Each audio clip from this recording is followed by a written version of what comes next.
Froggy Goes to the Library by Jonathan London.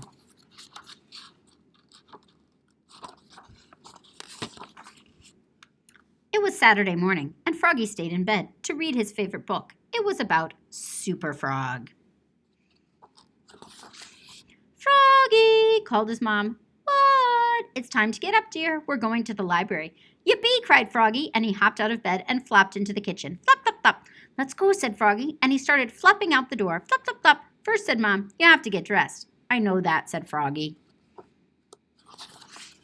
And he flopped back to his room and got dressed. Zip, zoop, zup, zut, zut, zut, zat. Then he flopped back, flop, flop, flop.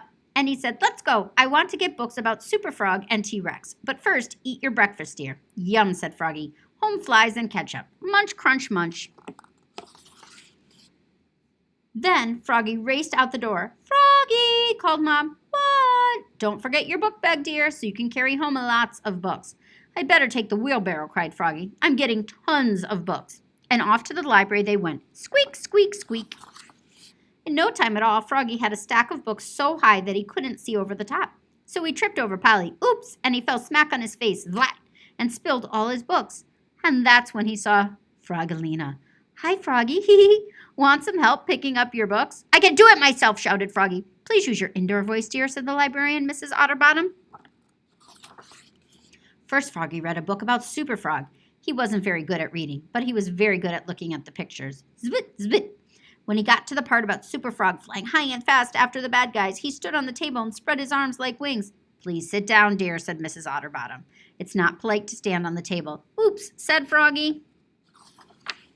Then he picked out lots of books about dinosaurs, especially his favorite, T-Rex. Roar, cried Froggy, holding his hands up like claws. Froggy, called Mrs. Otterbottom. What? This is a library, dear, not Dinosaur Park. Oops, said Froggy. Sorry. Then Mrs. Otterbottom announced, story time. Come gather around, children. Me, cried Pollywoggelina. Story time is for babies, said Froggy. But little by little, the book that Mrs. Otterbottom was reading got all of his attention. What a great story, thought Froggy, and he wanted to know what happened next, so he scooted closer and closer.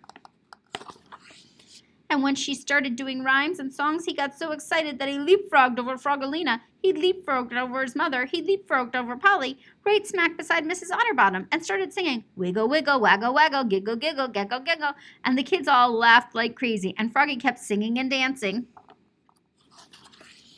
Until suddenly it grew quiet, so quiet you could hear a fly burp. Froggy took one look at Mrs. Otterbottom, and uh-oh, he knew he was in trouble. Oops, cried Froggy, looking more red in the face than green. Mrs. Otterbottom stared hard at him, then smiled and joined in. And so did everybody else. Wiggle, wiggle, waggle, waggle, giggle, giggle, gaggle, gaggle, until story time was over. Thanks for being so energetic, Froggy, said Mrs. Otterbottom, and she handed him the book she had been reading aloud and said, I'm glad to know that Froggy loves books. Come again soon. Thanks, cried Froggy. Books are the best, and he put it on top of his pile to check out. Then rolled his wheelbarrow full of books with Polly on top, singing wiggle, wiggle, waggle, waggle, giggle, giggle, gaggle, gaggle, all the way home. Squeak, squeak, squeak.